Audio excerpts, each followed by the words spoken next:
வணக்கம். என் பேர் சரண்யா. நான் கடலூர் மாவட்டம் பத்திரக்கோட்டை கிராமத்திலேருந்து இங்கே வந்து ஐஏஎஸ் எக்ஸாம் படிச்சுட்ருக்கேன் சென்னையில் தங்கி. நான் கடந்த ஒரு 3 வருஷமாக ஐஏஎஸ் எக்ஸாம் ப்ரிப்பேர் பண்ணிகிட்ருக்கேன். இப்போ என்னோடய 3வது அட்டெம்ப்ட்டில் நான் ஆல் இந்தியா ரேங்க் 125 எடுத்திருக்கேன். Hopefully I am becoming Saranya IAS from student and aspirant Saranya. And இதுக்கு வந்து எனக்கு உறுதுணையாக இருந்தது கிங் மேக்கர்ஸ் ஐஏஎஸ் அகாடமி. நான் அங்கே பயிற்சி பெற்றேன். அண்டு ப்ரிலிம்ஸ் மெயின்ஸ் இன்டர்வியூன்னு 3 ஸ்டேஜஸ் இருக்குது. இதில் ப்ரிலிம்ஸை பொறுத்த வரைக்கும் உங்களோட மைண்ட் செட் தான் ஒரு முக்கியமான ரோல் ப்ளே பண்ணும். அந்த 2 மணி நேரம் பேப்பரை நம்ம எப்படி ஹேண்டில் பண்ணுறோம், அதை வந்து கான்ஃபிடென்ட்டாக ஹேண்டில் பண்ணிட்டாலே ப்ரிலிம்ஸ் வந்து கிளியர் பண்ணிட முடியும். மெயின்ஸை பொறுத்த வரைக்கும் ரைட்டிங் ப்ராக்டிஸ் ரொம்ப அவசியம். நான் ஒரு 2 இயர்ஸாக நான் குரூப் 2 மெயின்ஸ், குரூப் 1 மெயின்ஸ் எல்லாம் கொடுத்துருக்கேன். அது கிளியர் பண்ணல. ஆனால் அதுலேருந்து ரைட்டிங் ப்ராக்டிஸ் எனக்கு ரொம்ப யூஸ்ஃபுல்லாக இருந்துச்சு. நீங்கள் எவ்வளோ எழுதுறீங்களோ அந்தளவுக்கு மெயின்ஸில் உங்களோட ஸ்கோர்ஸ் நல்லா அதிகமாக வர்றதுக்கான வாய்ப்புகள் இருக்குது. பர்சனாலிட்டி டெஸ்ட்டை பொறுத்த வரைக்கும் நீங்களாக இருக்கணும். நம்மளோட உண்மையான பர்சனாலிட்டி ரிஃப்ளெக்ட் பண்ணாலே போதும்னு நான் நினைக்கிறேன். இன்னும் மார்க்ஸ் டீட்டெயிலாக வந்தால் தான் எங்கே நான் நல்ல எட்ஜ் ஸ்கோர் பண்ணியிருக்கேன், எந்த ஸ்ட்ராட்டஜிஸ் ஒர்க் ஆச்சு அப்படிங்கிறத என்னால் அனலைஸ் பண்ண முடியும்.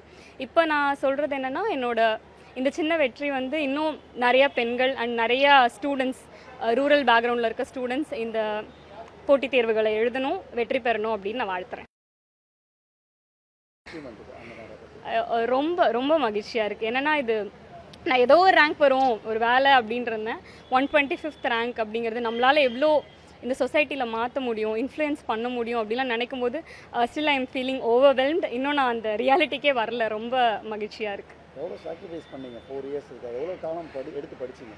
ஓகே, நான் வந்து தினமும் கணக்கு பார்த்தோன்னா நான் ரொம்ப அதிகமாகலாம் படித்து மிகைப்படுத்தி சொல்ல விரும்பல. ஒரு 6 மணி நேரம் அந்த மாதிரி தான் நான் சின்சியராக படிப்பேன். ஆனால் படிக்கிற டைமில் குவாலிட்டி ஆஃப் டைமை வந்து நான் மெயின்டைன் பண்ணிப்பேன். 4 வருஷம் என்ன சொல்கிறது, ஒரு இப்போ எனக்கு 26 வயசு. இவ்வளோ வருஷம் நம்ம வந்து வீட்டில் ஒரு கிராமத்தில் ஒரு பெண் பிள்ளையை படிக்க வைக்கிறதே பெருசு. அவ்வளோ என் மேலே நம்பிக்கை வச்சு என் அம்மா அப்பாவுக்கு முதல்ல நான் பெரிய நன்றி சொல்லிக்கிறேன். அவங்க இல்லைன்னா நான் எதுவுமே பண்ணியிருக்க முடியாது. ஃபினான்ஷியலி என்கிட்ட எதுவும் எதிர்பார்க்கல, எதுவுமே அவங்க எதிர்பார்க்கல. என்னை நம்பினாங்க. அதோட ரிசல்ட்டாக தான் நான் இதை பார்க்குறேன். மொத்த குடும்பமும் எனக்கு 5 தாத்தா, அதில் அவரும் என்னோட நடு தாத்தா. அவர் வந்துட்டு என்ன சொல்கிறது, குடும்பத்தில் இருக்க எல்லாருமே எனக்கு வந்து ரொம்ப உறுதுணையாக இருந்தாங்க. என்னை விட என்னை அதிகமாக நம்பினாங்க தங்கர் தாத்தா, என்னோட எல்லாருமே.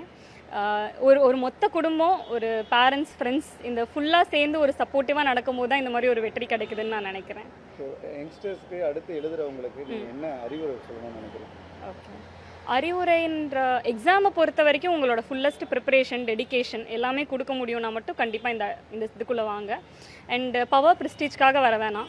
கண்டிப்பாக நம்மளால் சொசைட்டியில் ஏதோ ஒன்று மாற்ற முடியும் அப்படிங்கிற ஒரு அந்த மாதிரி ஒரு நம்பிக்கையோட, அந்த மாதிரி ஒரு கொள்கையோட சிவில் சர்வீசஸ் படிக்க வந்தீங்கன்னா அந்த நோக்கமே உங்களை வந்து வெற்றியில் கொண்டு போய் சேர்க்கும் அப்படின்னு நான் நம்புகிறேன்.